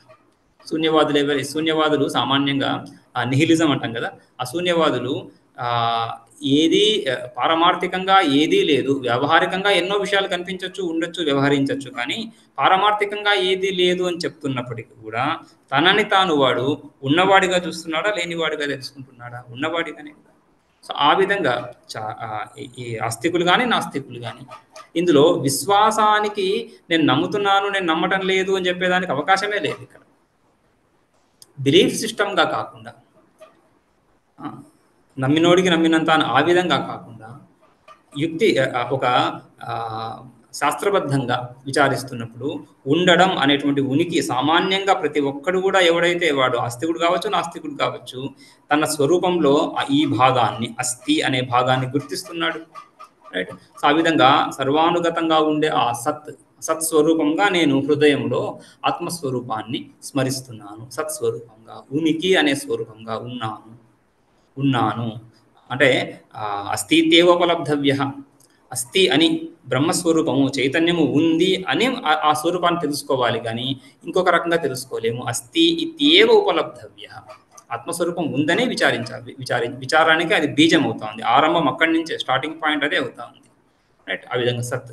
అదేవిధంగా చిత్ చైతన్యము ఉంది కానీ ఒక ఘటం లాగనో పటం లాగనో లేకుంటే ఆకాశము సర్వగతం, ఆకాశం కూడా సర్వగతమే, ఆకాశం లాగనో ఒక జడ స్వరూపంగా ఉందని కాకుండా ఆ నిద్రలేస్తున్న వ్యక్తి తనను తాను జడస్వరూపంగా భావించటంలే, చైతన్య స్వరూపంగా భావిస్తున్నాడు. అందుకనే పైన కూడా మొదటి పాదంలో కూడా హృది స్ఫురణం అనేది అక్కడ ఆ జీవనాన్ని, ఆ ప్రాణాన్ని, ఆ చైతన్యాన్ని తెలియజేస్తూ ఉంది. హృదయంలో స్ఫురిస్తూ ఉంది అంటే ఆ విధంగా తెలుస్తూ ఉంది, తెలుస్తున్నటువంటి ఆత్మతత్వాన్ని అని. అంతేగాని తెలియని తత్వము లేకుంటే ఒక జడంగా ఉన్న తత్వము ఆ విధంగా కాకుండా. రైట్. ఆత్మస్వరూపాన్ని సాక్షాత్ అపరోక్షం అని చెప్పుకుంటాం కదా. సాక్షాత్ అపరోక్షం, అపరోక్షం అంటే నా పరోక్షం ఇది అపరోక్షం. పరోక్ష జ్ఞానం పరోక్షంగా ఉండే వస్తువు కాదు అది. పర్వతో వన్నిమాన్ ధూమాత్ అని చెప్తున్నప్పుడు ఆ కొండ మీద నిప్పు ఉంది, ఎందుకని? పొగ కనిపిస్తూ ఉంది కాబట్టి. నిప్పు లేనిదే పొగ రాదు, పొగ ఉంటే నిప్పు ఉంటుంది. సో అని ఆ విధంగా యుక్తి ద్వారా ఆ పర్వతంలో మనము చూడకున్నా కూడా ఆ నిప్పును మనం చూడటంలే, పొగను చూస్తున్నాం, నిప్పును చూడటంలే, కానీ నిప్పు ఉంది అని మనం స్పష్టంగా చెప్పగలుగుతున్నాం. నిశ్చయాత్మక బుద్ధి, నిర్ణయాత్మక బుద్ధి, నిర్ణయం చేస్తున్నాం ఆ కొండలో పొగ ఉంది అనేసి. రైట్. సో ఆ విధంగా అటువంటి బుద్ధి, దాన్ని పరోక్ష జ్ఞానం అంటున్నాం. సాక్షాత్తుగా చూడటం లేదు, యుక్తి ద్వారా తెలుసుకుంటున్నాం. అలా కాదు ఇక్కడ ఆత్మస్వరూపం, అలా కాదు, యుక్తి ద్వారా కాదు. రైట్. నేను మాట్లాడుతున్నాను కాబట్టి ఉన్నానను, చింతన చేస్తున్నాడు I think so I am, ఆ విధంగా నేను విచారిస్తున్నాను కాబట్టి ఉన్నానను, ఆ విధంగా అనుమానం ద్వారా కాకుండా సాక్షాత్తుగా తెలుస్తూ ఉంది. ఎటువంటి సాధనలు లేకుండా, సాధనం వినా ఎటువంటి సాధనలు కుండా ఇది తెలుసు. అది ప్రత్యక్షమే, అది కూడా పరోక్షం కాదు, కళ్ళ ముందు కనిపిస్తుంది. కానీ చక్షురింద్రియం కావాలి, చక్షురింద్రియమే కాదు వెలుగు కావాలి. అంత మాత్రమే కాదు, మనస్సు లగ్నమై ఉండాలి, మనస్సు ఆ విషయం మీద లగ్నమై ఉండాలి. అప్పుడు మనస్సు, ఇంద్రియము, ఇంకా ఈ ఆలోక, ఈ వెలుగు ఇత్యాదులన్నీ ఉన్నప్పుడు తెలుస్తాం. అలా కాకుండా ఆత్మస్వరూపము, తన స్వరూపం, తన ఉనికి ఇంద్రియాల ద్వారా తెలియటం లేదు, సాక్షాత్తుగా తెలుస్తుంది. అందుకని సాక్షాత్ అపరోక్షం. ఆ సాక్షాత్ అపరోక్ష స్వరూపం, ఆ అపరోక్ష స్వరూపం ఏంటంటే జ్ఞానస్వరూపం. ఇంతకుముందు ఏ విధంగా సత్స్వరూపం అని చెప్తున్నప్పుడు ఎటువంటి విశేషణాలు ఇవ్వలే. ఘటం అంటున్నప్పుడు కంబుగ్రీవాదిమాన్ అని చెప్పుకుంటాం. కంబుగ్రీవం ఆ చిన్న గొంతు మూతి, చిన్న మూతి ఉండి ఆ కింద భాగము పొట్ట పెద్దగా ఉన్నటువంటి అని, ఆ విధంగా దానికి ఒక ఆకారాన్ని చెప్పుకుంటాం. రైట్. ఈ విధంగా ఉంది, ఘటాకారేణ అస్తి అని. ఘటాకారేణ సత్తా, ఆ చైతన్యమే. ఘటం అంటే కూడా ఘటావచ్చిన్న చైతన్యమే. ఎందుకంటే సంపూర్ణ జగత్ ఆత్మస్వరూపంలోనే అధ్యస్థమైందని చెప్పినప్పుడు ప్రతి వస్తువు ఆత్మస్వరూపమే, ఘటం కూడా ఆత్మస్వరూపమే. ఏ విధంగా? అధిష్టాన రూపంగా. నామరూపాలని దాటి ఆ ఘటాన్ని తెలుసుకోదలిస్తే ఏంటి ఆ ఘటం? అక్కడ అస్థి భాతి ప్రియం, అంతవరకే. అస్థి భాతి ప్రియం. నామరూపం చ పంచకం. ప్రతి జగత్తులో ప్రతి అంశంలో ప్రతి వస్తువులో ఈ 5 అంశాలు ఉన్నాయి: అస్థి భాతి ప్రియం నామరూపం. నామరూపాలను దాటితే అస్థి భాతి ప్రియం. ప్రతి వస్తువు ఆత్మస్వరూపం కానీ. రైట్. కాకపోతే ఆ వస్తువు ఆ నామరూపాలతో కలిసి, అయితే ఇక్కడ ఆత్మస్వరూపం ఏదైతే ఉందో ఇతర నామరూపాలు ఏవి లేకుండా, పరిచ్ఛిన్నాన్ని చేసేటువంటి విశేషణాలు ఏవి లేకుండా సత్స్వరూపం అని చెప్పుకున్నాం. అదేవిధంగా చిత్స్వరూపం, అది జ్ఞానస్వరూపం. కేవలము జడము కాదు అని చెప్పడానికే చిత్, జడము కాదు అని చెప్పడానికి చిత్ విశేషణము. ఇంకొక విశేషణాన్ని కల్పించి పరిచ్ఛిన్నం చేయడం లేదు అక్కడ. రైట్. సదేవ చిత్. సత్ అని ఇంతకుముందు ఏదైతే చెప్పుకున్నామో అదే చిత్. సత్ ఒక అంశము, చిత్ ఇంకొక అంశం అని కాదు. రైట్. ఏ విధంగా అయితే ఈ ఘటం నల్లగా ఉంది, పెద్దగా ఉంది, నల్లగా ఉంది, పెద్దగా ఉంది. నలుపు వేరు, పెద్దగా ఉండడం వేరు. రైట్. బాగుంది, కొత్తగా ఉంది, పాతబడి ఉంది. సో ఇవన్నీ వేరు వేరు ధర్మాలు, వేరు వేరు గుణాలు. నలుపు అనేది ఈ కొత్తగా ఉండడం కాదు, అన్ని వేరు వేరు ధర్మాలు. సత్ చిత్ అనేటివి ఆ విధంగా వేరు వేరు గుణాలు కావు. ఏదైతే ఏ ఆత్మస్వరూపాన్ని అయితే సత్ అన్నామో, సత్ అనేది ఆత్మ యొక్క ఒక ధర్మమో గుణమో కాదు. రైట్. నీల ఘటం అంటున్నప్పుడు ఆ ఘటం నల్లగా ఉంది, ఆ నలుపు అనేది ఘటం కాదు, ఘటంలో ఉండే ఒక గుణం, ఒక అట్రిబ్యూట్, ఒక ధర్మం, ఒక గుణం అది. రైట్. దాంట్లో ఉండే ఒక గుణం. ఇక్కడ ఆత్మస్వరూపాన్ని సత్ అంటున్నప్పుడు ఆత్మ యొక్క ధర్మం కాదు, అది ఆత్మయే, సదే ఆత్మ. సత్ అంటేనే ఆత్మస్వరూపము, ఆ ఉండడము, ఉనికి, ఎగ్జిస్టెన్స్, ఉండడము అని. రైట్. ఉండడానికి ఎప్పుడైనా లోపం వస్తుందా? ఉండడము అనే తత్వానికి, ఉన్నది ఉండడము అనే తత్వానికి ఈ విధంగా ఉన్నది ఘటం, ఒక విశేష ఆకారంలో ఉన్నది అన్నప్పుడు దాన్ని ఒక కర్ర తీసుకొని కొట్టినప్పుడు ఆ ఆకారం పోతా ఉంది, పోయి ఘటం లేదు అంటున్నాం. కానీ ఉండడము అనే అంశానికి, అందులో ఉండే అనుగత సత్స్వరూపం ఏదైతే ఉందో దాన్ని ఎలా ధ్వంసం చేయగలరు? ఘటము ధ్వస్తమై ఉన్నది అంటున్నాం కదా, ఘటోధ్వస్త, ఘటము ధ్వంసమై, నష్టమై, నాశనమై ఉన్నది, ముక్కలై. ఆ కుండ ముక్కలై పడి ఉన్నది అంటున్నాం కదా. మళ్ళీ ఘటం ఉన్నది, రైట్. సో ఘటం ముక్కలై పడి ఉన్నది, ఘటము లేదు అన్న అర్థం ఏంటి? ఘటము లేదు అంటే ఎక్కడైతే ఘటము ఉంటుంది అని నేను అనుకున్నానో అక్కడ ఘటము లేకుండా ఆ భూతలం ఉంది. అందుకని అభావము, ఘటాభావము, ఘటము లేదు అన్నప్పుడు ఆ లేమి, ఆ లేనితనం ఏదైతే ఉందో ఆ లేనితనం, అభావం అనేది వేరు ఒక వస్తువు ఉందా అని పెద్ద విచారం అక్కడ కదా. అభావం అనే వస్తువు వేరు వస్తువు ఉందా? వస్తువు ఉంది అంటే మళ్ళీ ఉంది అని ప్రయోగిస్తున్నావు.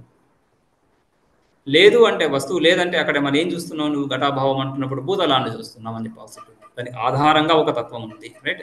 దానికి ఆధారంగా ఆ విధంగా ఘటాభావానికి ఆధారంగా భూతలం ఉంది.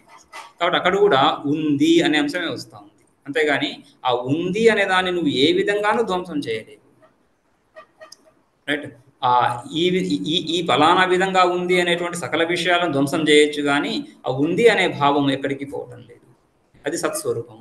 అదేవిధంగా చిత్స్వరూపం కూడా, అది తెలుస్తూ ఉంది, తెలియకుండా ఉండడం అనే ప్రశ్నే లేదు. అందుకని ప్రాతస్మరామి, ప్రాతకాలంలో స్మరిస్తున్నానంతే.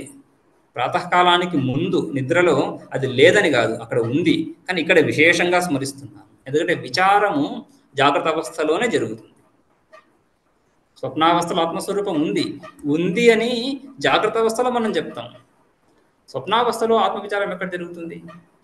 ఒకవేళ జాగ్రత్త అవస్థలో మనము 24/7 నిరంతరంగా ఆత్మవిచారమే చేస్తూ ఉంటే అప్పుడు స్వప్నంలో కూడా ఆత్మవిచారం కలిగే అవకాశం లేకపోలేదు, ఉంది. రైట్. కానీ జాగ్రత్త సంస్కారాల ద్వారానే అక్కడ కూడా. అందుకని స్మరామి అని చెప్తున్నప్పుడు జాగ్రత్త అవస్థలో ఆ తత్వాన్ని, ఉన్న తత్వాన్ని స్మరిస్తున్నాము.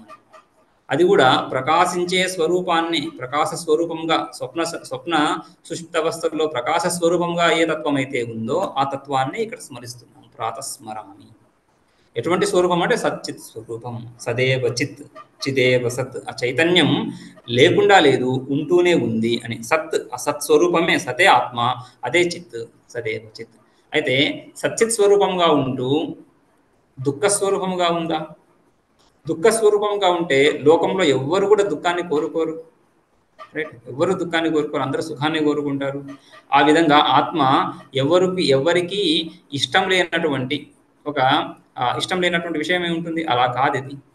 ఆత్మనస్తు కామాయ సర్వం ప్రియం భవతి, బృహదారణ్యకం. రైట్. ఆత్మనస్తు కామాయ, నువ్వు అత్యంత ప్రీతిపాత్రుడు కాబట్టి, నిన్ను నీవు అత్యంత ప్రియమైన విషయంగా చూసుకుంటావు కాబట్టి ఇతర విషయాలన్నీ ప్రియ విషయాలు అవుతున్నాయి అని. ఏ విషయమైనా సరే, ఆస్తి, ధనము, సంపద, ఐశ్వర్యము, ఈ పేరు, ప్రతిష్ట, రైట్, పుత్ర, మిత్ర, బంధు, కళత్ర ఇత్యాది సకల విషయాలు, ఏ విషయాన్ని తీసుకున్నా కూడా ఇవన్నీ కూడా ఇష్ట విషయాలు అవుతున్నాయి. కానీ నిన్ను నువ్వు ఇష్టపడుతున్నావు. ఆ నీకు ఏదైతే నువ్వు అని అర్థం చేసుకుంటున్నావో ఆ నీకు ఈ విషయాల ద్వారా సుఖం కలుగుతుందని నువ్వు భావిస్తున్నావు కాబట్టి ఆ విషయాలు ప్రీతిపాత్రాలు అవుతున్నాయి. న్యాయ సిద్ధాంతంలో కూడా వాళ్ళు తర్క సంగ్రహంలో చెప్పుకుంటారు, ఏ వస్తువులో ఉండే ఇచ్ఛ, ఈ వస్తువు కావాలి అనే కోరిక ఆ వస్తువు యొక్క కోరిక కాకుండా, ఆ వస్తువు కోరిక ఉంటుంది కానీ ఆ వస్తువు ద్వారా సుఖం కలుగుతుంది కాబట్టి, సుఖం నీకు కావాలి కాబట్టి, సుఖేచ్ఛ, సుఖంలో ఉండే ఇచ్ఛ అది స్వతంత్రమైన ఇచ్ఛ. ఇతర వస్తువుల ఇచ్ఛ సుఖ ఇచ్ఛకి అధీనంగా ఉంటుంది. నువ్వు సుఖాన్ని కోరుకుంటున్నావు కాబట్టి సుఖ సాధనాన్ని కోరుకుంటావు. సుఖ సాధనాన్ని, సుఖ సాధన గురించి ఎవరు కోరుకోరు, సుఖ సాధనాన్ని సుఖం గురించి కోరుకుంటారు. అదేవిధంగా ఇక్కడ మనం వేదాంతంలో చెప్తున్నప్పుడు అదే అంశాన్ని వేదాంతంలో ఈ విధంగా మనం చూస్తాం. సుఖం అంటే ఇక్కడ ఆత్మస్వరూపమే. సుఖం అంటే ఆత్మస్వరూపం కాబట్టి ఆత్మస్వరూపం సుఖరూపము కాబట్టి ఆ స్వరూపానికి తద్వారా ఇతర వస్తువులను పొందడానికి ప్రయత్నం చేస్తావు అని, రైట్. సో ఆ విధంగా నువ్వు ఏ సుఖాన్ని అయితే లోకంలో అనేక సాధనల ద్వారా పొందదలుచుకుంటున్నావు అది నువ్వే అయి ఉన్నావు, అది నేనే అయి ఉన్నాను అని తెలుసుకోవడం, అటువంటి స్వరూపం అది ఆత్మస్వరూపము. ఇతర విషయాల్లో ద్వేషం కలగచ్చు, ఇతర విషయాలలో ఎటువంటి విషయమైనా, ఎటువంటి ఎంత దగ్గరి విషయమైనా, పుత్రమిత్రాదులలో కూడా ద్వేషం కలగచ్చు, రైట్. మన చరిత్రను చూస్తే తెలుస్తుంది కదా మనకు. తండ్రిని సైతం చంపినటువంటి రాజులు ఉంటారు. చాలా చాలా చాలా దృష్టాంతాలు తెలుస్తూనే ఉంటాయి. అదేవిధంగా పుత్రులను సైతం విడిచిపెట్టడం అనేది తెలుస్తూనే ఉంటుంది. సో ఆ విధంగా ఎంత దగ్గరి విషయమైనా కూడా, ఎంత ప్రీతిపాత్రమైన విషయమైనా కూడా అందులో ద్వేషం కలిగే అవకాశం ఉంది. అది దుఃఖహేతు అయినప్పుడు, సుఖాన్ని మనం కలిగిస్తున్నంత వరకు అది ఇష్ట విషయం అయితే అవుతూ ఉంటుంది. కానీ ఎప్పుడైతే దుఃఖాన్ని కలిగిస్తుందో లేదా మన సుఖానికి మనకు అత్యంత ఇష్టమైన విషయానికి అడ్డంకిగా మారుతూ ఉందో, ఇప్పుడు రాజులు ఆ యువరాజు తండ్రిని చంపడంలో కారణం ఏంటి? వాడికి అత్యంత ఇష్టమైన విషయానికి అడ్డం రావడమే, వేరే కారణమే ఉండదు అక్కడ. సో ఆ విధంగా దుఃఖహేతు అయినప్పుడు ప్రీతి విషయం అన్నట్టు ఏమీ ఉండదు. కానీ ఆత్మస్వరూపం ఎప్పుడు కూడా దుఃఖ విషయం కావడం లేదు. అందుకనే లక్ష్మీధర కవి ఆయన అద్వైత మకరందంలో ఈ విధంగా చెప్తారు కదా, అహమస్మి సదాభామి కదాచిన్నాహమప్రియం కదాచిదపి, ఎప్పుడు కూడా అహం నా అప్రియం. అక్కడ అహమస్మి నేను ఉన్నాను, సదా భామి, సదా అస్మి సదా భామి అని చెప్పి సదా ప్రియం అని చెప్పలే, సదా ప్రియం అని చెప్పకుండా కదాచిన్ అహం నా అప్రియం, అప్రియం కాదు అని చెప్పాడు. ఎందుకంటే ప్రియం అనేటువంటిది అంటే నేను సుఖస్వరూపుడను, ఆనంద స్వరూపుడను అనేటువంటిది అనుభవానికి అజ్ఞాన కాలంలో రావటం లేదు. అజ్ఞాన కాలంలో రావటం లేదు కాబట్టి ఆ విధంగా ఎలా ప్రతిపాదిస్తాం సదా అహం సుఖస్వరూపం అని? శాస్త్రం చెప్తా ఉంది, నువ్వు సచ్చిత్ ఆనంద స్వరూపానివి, అనంతం అని చెప్పుకున్నాం తైత్రీయంలో, సత్యం జ్ఞానం అనంతం అని. ఆ సత్యమే సత్, జ్ఞానమే చిత్, అనంతం సుఖస్వరూపం. చాంద్రోగ్న స్పష్టంగా చెప్పుకుంటాం, యో వై భూమా తత్సుఖం నాల్పం సుఖం. ఏదైతే భూమా అంటే సర్వవ్యాపక స్వరూపం ఏదైతే ఉందో, వ్యాపించి భూమన్, ఈ భూమన్ అన్న ఈ బ్రహ్మ శబ్దం ఇవన్నీ కూడా బృంహి వృద్ధౌ ధాతు నుంచి ఏర్పడుతున్నాయి. సో వృద్ధౌ, బృంహి వృద్ధౌ అంటున్నప్పుడు వృద్ధి ఏ విధంగా వృద్ధి అంటే అందులో ఈ వృద్ధి అంటే మహత్వము, ఆ మహత్వానికి ఒక అంకుశం, దాన్ని పరిమితం చేయడానికి ఒక లిమిటేషన్, ఒక పరిమితం చేయడానికి ఒక విశేషణం అంటూ ఏం లేదు అక్కడ. అందుకని నిరతిశయ మహత్ స్వరూపం అని బృంహి ధాతు. వృద్ధి అంటే నిరతిశయ మహత్ స్వరూపం, అదే బ్రహ్మ, రైట్. నిరతిశయ మహత్ స్వరూపం, అదే అనంతం, అపరిచ్ఛిన్న స్వరూపం, అఖండ స్వరూపం, రైట్. ఆ అఖండ స్వరూపం అంటున్నప్పుడు చాలా పెద్దగా ఉంది, సముద్రాల కంటే కూడా, ఆకాశం కంటే కూడా పెద్ద వస్తువు అనే అర్థం కాదు. అపరిచ్ఛిన్నం అని చెప్పుకుంటున్నాం కానీ అఖండం చాలా పెద్దది అని అర్థం కాకుండా పరిపూర్ణం అని అర్థం. అనంతం అంటే అంతము లేనటువంటిది, పరిపూర్ణమైనటువంటిది, అపరిపూర్ణం కాదు. జీవుడు తనను తాను అపరిపూర్ణ స్వరూపంగా భావించుకుంటున్నాడు, అది వాచ్యార్థం. తొంపద వాచ్యార్థం అని చెప్పుకున్నాం, శక్యార్థం అని చెప్పుకున్నాం కదా. అది వాచ్యార్థంలో వాడు జీవుడు తనను తాను ఈ విధంగా చెప్పుకుంటున్నాడు. ఏమని? నేను పరిచ్ఛిన్నుడను, నేను ఈ విషయం ద్వారా సుఖాన్ని పొందుతాను, ఈ విషయాన్ని పొంది ఆ విషయం యొక్క లబ్ధి ద్వారా పరిపూర్ణతని పొందుతాను, పరిపూర్ణత అంటే సుఖాన్ని పొందుతాను అని భావిస్తున్నాడు, రైట్. సో ఈ వస్తువు ద్వారా ఆ వస్తువు ద్వారా పరిపూర్ణతని పొందుతాను అని భావించేవాడు వాడు అపరిపూర్ణంగా చూసుకుంటాడా? పరిపూర్ణంగా చూసుకుంటున్నాడా? అపరిపూర్ణంగా చూసుకుంటున్నాడు. కానీ వాస్తవానికి వాడి స్వరూపం పరిపూర్ణము. ఆ పరిపూర్ణతనే అనంతం, ఆ పరిపూర్ణతనే ఆనందం. ఆనందం అంటే ఈ విషయ సుఖాలు ఏవైతే ఉన్నాయో, భోజనం ఒక సుఖాన్ని కలిగిస్తుందని అనుకుంటున్నాం లోకంలో, రైట్? భోజనం ద్వారా సుఖం కలుగుతుంది, లేదా ఆ ఎండాకాలం చల్లటి గాలి సుఖాన్ని కలిగిస్తుంది. ఓకే, ఇవన్నీ సుఖాన్ని కలిగిస్తున్నాయి. అది సెన్సేషన్ మాత్రమే, రైట్? ఒక సెన్సేషన్ అది. ఆ విధంగా కాకుండా మాత్రా సంస్పర్శజాహ అంటే ఇంద్రియాలు విషయాలు సంబంధం ద్వారా కలిగేటువంటి ఒక అనుభూతి అది, రైట్? అలా కాకుండా ఇతర వస్తువు యొక్క అపేక్ష లేకపోవడం, ఆ మనస్సు ప్రశాంతంగా ఉండడం. అశాంతస్య కుతః సుఖం. అశాంత మనస్సు విక్షేపంగా ఉన్నవాడికి సుఖం కలిగే అవకాశమే లేదు.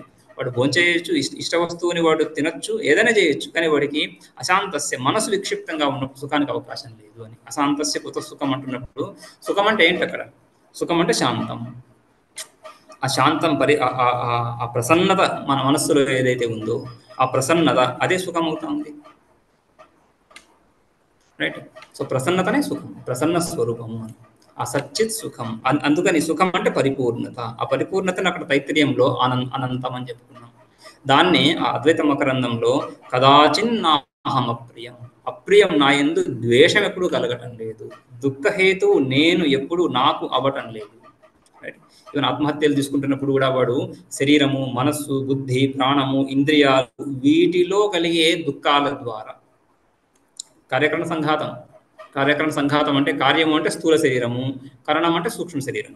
ఈ స్థూల శరీరంలోనూ సూక్ష్మ శరీరంలోనూ అంటే ఆది వ్యాధి, వాటితో పీడించబడి ఏదో ఒక దుఃఖం, ఏదో కష్టం కలిగి ఆ కష్టం నుంచి దూరం అవ్వాలి. ఎవరు? తను. దుఃఖంతో ఆ దుఃఖాన్ని నేను పొంది ఉన్నాను అనే భావన ఫస్ట్ కలిగి, ఈ తీవ్ర దుఃఖం నాకు కలిగింది, ఇది పోదు, కాబట్టి దీన్ని పోగొట్టుకోవాలని ఉపాయం ఇదే అని వాడు ఆత్మహత్య వైపు వెళ్తున్నాడు. అంతేగాని ఆత్మస్వరూపం మీద ద్వేషం కాదు. ఆత్మస్వరూపానికి ఉపాధి ద్వారా కలిగిన దుఃఖాన్ని అది ఔపాధికమని గుర్తించలేక తన దుఃఖంగా భావించి దాని నుంచి తనను తాను వేరు చేసుకోవడానికి, అంటే తను ఉండడానికి, తను దుఃఖరహితంగా ఉండడానికి వాడు ఆ మార్గాన్ని తీసుకుంటున్నాడు అన్ఫార్చునేట్గా, రైట్? సో అక్కడ కూడా సుఖం, ఆత్మ సుఖ స్వరూపం అని తెలుస్తూ ఉంది. అటువంటి స్వరూపం సచ్చిత్ సుఖం, అది అటువంటి ఆత్మతత్వము హృది సంస్ఫురత్, హృదయంలో ఈ విధంగా స్పష్టంగా ప్రకాశిస్తూ ఉంది. ఇది ధ్యానం కదా. ఈ విధంగా నిద్రలేస్తున్నప్పుడు నిరంతరంగా ఆత్మవిచారం చేసేవాడు నిద్రలేస్తున్నప్పుడు ఇతర విషయాలేవి గుర్తు రాకముందు ఆత్మస్వరూపం ప్రకాశిస్తూ అక్కడ వాడికి ఎటువంటి దుఃఖాలు లేవు. నిద్రలేస్తున్నప్పుడు ఇంకా ఏ విషయాలు గుర్తు రాలేదు, ఇంకా ఆ స్మరణ, ఆ స్మృతి, వాడి లైఫ్, వాడి జీవితం ఎక్కడైతే ఆగిందో, ముందు రోజు ఎక్కడైతే ఆగిందో అక్కడి నుంచి మళ్ళీ ఇక్కడ కంటిన్యూ అవ్వాలి, కొనసాగాలి కదా. ఆ కొనసాగే ముందు రోజు ఈ రోజు, ఈ ముందు రోజు ఈ రోజుకి సంధికాలం. ఆ సంధికాలం అక్కడే లేస్తున్నప్పుడు ఏ విషయాలు ఇంకా స్మరణకు రాలేదు. ఇది మనకు చాలాసార్లు అనుభవానికి వస్తుంది. గాఢ నిద్ర కలిగి లేస్తున్నప్పుడు అసలు నేను ఎక్కడున్నాను, ఏ ఊరిలో ఉన్నాను, ఈ ఊరిలో ఉన్నానా, ఆ ఊరు నుంచి వచ్చానా, ఈ ఊరిలో ఉన్నానా అనేది ఇంకా స్మరణ రాకుండా ఆలోచించాల్సి వస్తుంది. కొన్నిసార్లు ఎక్కడ పడుకున్నాను ఆలోచించాల్సి వస్తుంది, ఎక్కడ లేస్తున్నాను ఆలోచించాల్సి వస్తుంది. అంటే ఇతర విషయాలు ఏవి స్మరణ రాకుండా కేవలం స్ఫురణ మాత్రం ఉంది. అస్మి భామి అనే స్ఫురణ మాత్రం ఉంది. అక్కడ వాడికి దుఃఖాలు ఏవీ లేకుండా ప్రసన్నంగా ఉంటున్నాడు. ఆ విధంగా ఆ స్వరూపము అత్యంత స్పష్టంగా ఆ ప్రాతకాలంలో, నిద్రలేస్తున్నటువంటి కాలంలో స్పష్టంగా తెలుస్తూ ఉంది. అందరికీ తెలుస్తూ ఉంది, సాధకుడికి ఇంకా స్పష్టంగా తెలుస్తుంది. అటువంటి స్వరూపాన్ని, సచ్చిత్ సుఖం, ఆ స్వరూపాన్ని నేను స్మరిస్తున్నాను. అదే పరమహంస గతిం. ఈ స్వరూపము పరమహంస. ఆ పరమహంస పరివ్రాజకుడు, ఆ పరమహంస జ్ఞానులు, వాళ్ళ యొక్క లక్ష్యము గతి అని. 5:30 అయింది కదా, ఇక్కడికి పెట్టేద్దాం. ఈ మిగిలిన భాగం రేపు చూద్దాం.